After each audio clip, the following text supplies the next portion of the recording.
आमदार किंवा खासदार असतील त्यांनी देखील आवाज उठवणं गरजेचे आहे, असं वाटत नाही का आपल्याला? आदिवासी आमदार खासदारांची युनिटी आहे.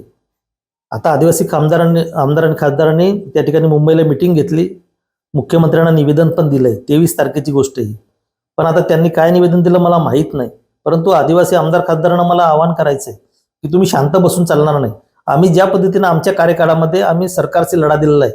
आम्ही काँग्रेसचे आमदार मंत्री होतो तरी सरकारशी लढत होतो. मी जे आदिवासी हक्क समितीतर्फे हायकोर्टात केस दाखल केली तेव्हा मी राज्याचा कॅबिनेट मंत्री होतो. आणि म्हणून आमची भूमिका हीच आहे की जो आमदार खासदार आहे जे राजीनामा देण्याची भाषा करतात ते चुकीचे. राजीनामा देण्याची गरज नाही. तुम्ही शेवटच्या आचारसंहिता लागेपर्यंत आणि सरकारचे अस्तित्व असेपर्यंत तुम्हाला लढावं लागेल. इथला काही ज्याने तुम्हाला 2-2, 3-3 लाख मतदारांनी एका मतदारसंघातून एक आमदार मुंबईला पाठवला आहे तो काही तुम्हाला काही राजीनामा देण्यासाठी पाठवलेला नाही. तुम्हाला लढावं लागणार आहे. त्याच्यात राजकारण चालणार नाही. जर अशा प्रकारे आमदार खासदार भूमिका घेणार नाही तर लोकही तुम्हाला जागा दाखवल्याशिवाय राहणार नाही. लक्षात ठेवा, कोणीही कोणत्या पक्षाचा असो. दौऱ्यावरती जाणार आहेत, त्याच्यानंतर अभ्यास केल्यानंतर त्या धनगरांना कसे आरक्षण दिलं जाणार आहे याच्याच निकषांवरती ते आरक्षण देण्याची गोष्टी करत आहेत.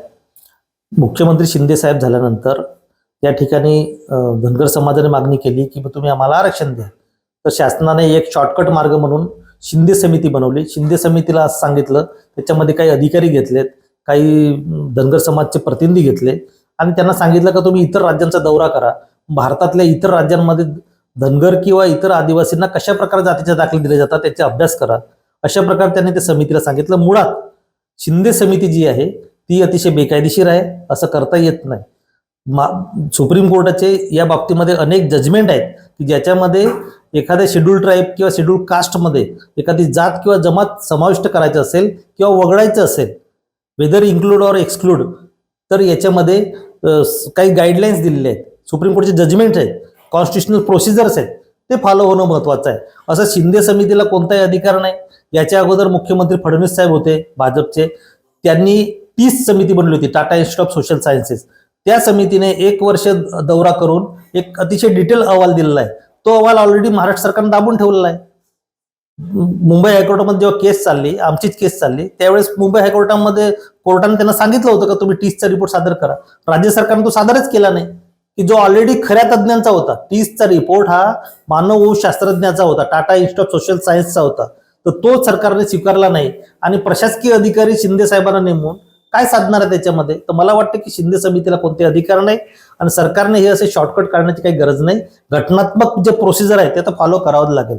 कारण आपल्याला माहिती की जे ट्रायबल रिसर्च इन्स्टिट्यूट आहे, आदिवासी संशोधन केंद्र पुणे, आदिवासी सल्लागार परिषद, ट्रायबल ॲडव्हायझरी कौन्सिल, जे मुख्यमंत्र्याच्या अध्यक्षतेखाली असते, ते राज्याचे स्टेट कॅबिनेट, मग राज्याचं मंत्रिमंडळ, नंतर राज्याचा अनुसूचित जमाती आयोग, केंद्राचा अनुसूचित जमाती आयोग, केंद्राचं गृह विभाग, केंद्राचं ट्रायबल डिपार्टमेंट, अशी सर्व प्रोसिजर वेगवेगळ्या याच्यातून प्रक्रियेतून जाऊन शेवटी हा विषय संसदेपुढे जातो आणि संसदेमध्ये त्या ठिकाणी घटनेमध्ये दुरुस्ती करावी लागते. कारण आदिवासींचा विषय हा जसं SC आणि ST 2 प्रवर्ग असे आहेत राज्यामध्ये की जे घटनात्मक प्रोटेक्टेड आहेत किंवा घटनात्मक तरतुदीनुसार यांना आरक्षण दिलं जातं.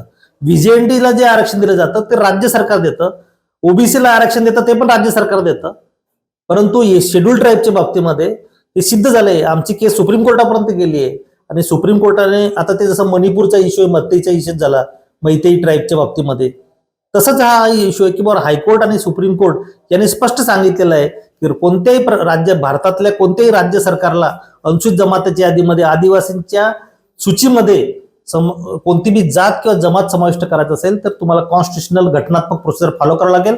आणि हे शिंदे सरकार, माननीय मुख्यमंत्री शिंदे साहेब, हे मला असं वाटतं की कॅबिनेट पुढे पण हा विषय येतो काय नाही. परस्पर शिंदे साहेब सांगतात की आम्ही तुम्हाला GR काढून देऊ. हा GR ने प्रश्न सुटणार नाही. GR ने एखाद्याची बदली होऊ शकते. GR ने एखादा तुम्ही रस्ता पूल मंजूर करू शकतात, पैशांची तरतूद करू शकतात, परंतु GR ने कोणती बी जात जमात इन्क्लूड होऊ शकत नाही किंवा त्याला तुम्ही स्टेटस देऊ शकत नाही, मान्यता देऊ शकत नाही. हे मला खास करून कायदेशीर बाबी सांगायचे आहेत. प्रकार समोर या जे सगळं प्रकरण जे त्याच्यासाठी पुढे येत आहे काय असं वाटतं आपल्याला? खरं आहे की आता जी महाराष्ट्राची विधानसभेची 2024ची निवडणूक येते आहे, धनगर समाज किंवा इतरही समाज वेगळं आरक्षण मागतायत. धनगर समाजाचा जवळजवळ 1 कोटीच्या प्रमाणामध्ये त्यांची लोकसंख्या आहे. त्याचं एक पॉलिटिकल, ज्याला म्हणतो राजकीय दबाव आज सरकारवर आहे की आम्हाला तुम्ही आरक्षण नाही दिलं तर आम्ही तुम्हाला मतदान देणार नाही. त्या अनुषंगाने सरकार दबावामध्ये आलेलं आहे.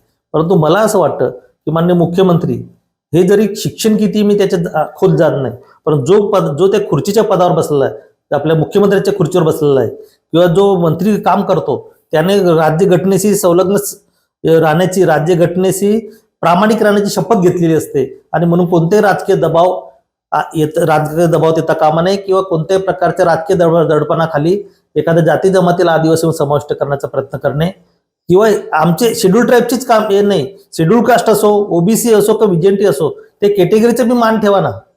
आणि जे तुम्हाला अधिकार तेवढं करा. ओबीसी मध्ये इन्क्लूड करायचे तुम्हाला अधिकार आहे, विजेंटीचा बी तुम्हाला अधिकार आहे, एसबीसी मध्ये अधिकार आहे. शेड्यूल कास्ट शेड्यूल ट्राईब मध्ये हा संसदेचा अधिकार आहे. हा राज्य सरकारनं वापरू नये, राज्य सरकारने याच्यामध्ये कोणतं राजकारण करू नये. राजकीय फायदा तर तुम्हाला होणारच नाही, कारण ट्रायबल याच्या बाबतीमध्ये एवढं आहे की हा जर निर्णय तुम्ही घेतलाच राज्य सरकारने, मुख्यमंत्र्यांनी, तेवढं लक्षात ठेवा की पूर्ण देशभर याचे परिणाम होतील आणि मणिपूर झाल्याशिवाय इथं होणार नाही, दंगली होतील, या ठिकाणी रेल्वे बंद होऊन जातील. आदिवासी काय करतील सांगू शकत नाही. काल परवा नाशिकच्या एका कार्यकर्त्याने सांगितलं ना की सगळं पाणी मुंबईला आदिवासी एरियातून जातं. लोक काही बी करू शकतात, म्हणजे तीव्र हिंसक आंदोलन होऊ शकतात, पण कायदेशीर जेव्हा आदिवासी लढतोय, आमच्यासारखे कोर्टात लढत आहे, तर आमचा मान ठेवा ना तुम्ही, कोर्टाच्या निकालाचा मान ठेवा. आणि कमीत कमी आपल्याला माहिती नसेल, आपल्याला नॉलेज नसेल लॉ कायदेशीर, तुम्ही ऍडव्होकेट जनरलला विचारा, ते स्वतः कोर्टामध्ये होते केस चालवताना. आणि असं कायदेशीर तुम्ही विचारत नाही, सचिव ट्रायबल लॉ डिपार्टमेंटला विचारत नाही, ट्रायबल मंत्र्यांना विचारत नाही, मग तुम्ही असं परस्पर कसं काय निर्णय घेतायत आणि एकटेच मुख्यमंत्री निर्णय घेतायत. अतिशय बेजबाबदार कार्यक्रम आहे, याला आमचा स्पष्ट विरोध आहे आणि आम्ही सहन करणार नाही. तुम्ही राजकारणात आमचा बळी देत असाल, याचे परिणाम तुम्हाला भोगावे लागतील. हा आदिवासींतर्फे इशारा आहे. आरक्षण दिलं जाते अशी घोषणा करण्यात येते. एकीकडे कोर्टाने निकाल दिलेला आहे की धनगर वेगवेगळे, तरी देखील सरकार या गोष्टी करते. नेमकं काय प्रकरण राहणार आहे? महाराष्ट्रामध्ये सध्या जे निवडणुकीचे वारे लागलेत, याच्यामध्ये जे वेगवेगळ्या संघटना नेहमी आंदोलन करत असतात, त्याचा एक भाग म्हणून धनगर समाजाने महाराष्ट्र सरकारकडे, खास करून मुख्यमंत्री एकनाथ शिंदे साहेबांकडे, जे धनगर समाजाच्या आरक्षणाचा रेटा लावलेला आहे, तर हा अतिशय चुकीचा आहे. मुळात धनगर समाजाला आरक्षण ऑलरेडी आहे. धनगर समाज हा महाराष्ट्र सरकारच्या भटक्या जमाती क म्हणजे NT क मध्ये 3.5% आरक्षण उपभोगतो आहे. तसंच केंद्र सरकारच्या यादीमध्ये ओबीसी म्हणून आरक्षण देतो आहे, त्यांना आरक्षण ऑलरेडी मिळतंय. असं असताना सुद्धा या ठिकाणी धनगर समाज सरकारवर आरोप करतो, सरकारकडे मागणी करतो, सरकार त्यांना आश्वासन देतं. मुख्यमंत्री मोदींनी त्यांना आश्वासन दिलंय की आम्ही तुमच्यासाठी GR काढू. ही बाब अतिशय गंभीर आहे, घटनाबाह्य आहे. आणि ज्या केसमध्ये धनगर आरक्षणच्या विषयामध्ये माननीय हायकोर्ट आणि सुप्रीम कोर्टामध्ये याच वर्षी 2024 मध्ये निकाल झालेला आहे, एकदम कम्प्लीट जजमेंट आलेलं आहे. आणि त्यामुळे सरकारला अशा प्रकारचं करता येणार नाही. आणि राज्य सरकार असो, राज्य सरकारचं कोणतंही छोटं मोठं कोर्ट कमिटी असो, यांना अशा प्रकारचं आदिवासींच्या आरक्षणामध्ये हस्तक्षेप करण्याचा घटनात्मक अधिकार नाही, हे मला खास करून सांगायचंय. ABP माझा, उघडा डोळे बघा नीट.